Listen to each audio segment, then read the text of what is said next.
How to set a survey point in Revit. So it's pretty much just used to define the real world coordinate location of your project so it aligns with the survey data or other models. If you want to go ahead and set it up from scratch, you can open your project.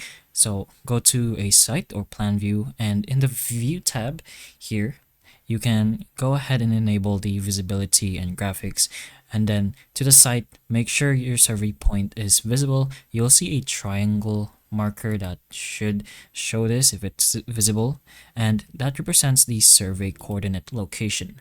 But if you for some reason already have levels, you can go ahead and choose whichever level you want and go to edit the type, and this tab will pop out the type properties. Go to the elevation base and make sure this is set as the survey point.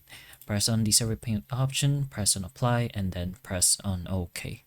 Now those are a few options you have if you want to go ahead and do this.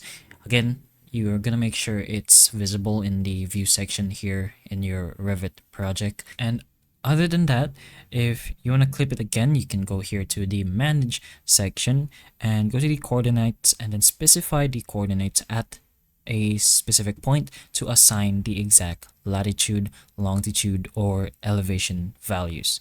Once positioned correctly, you can clip it again so that the coordinate relationship stays locked within the model and shared coordinates remain accurate.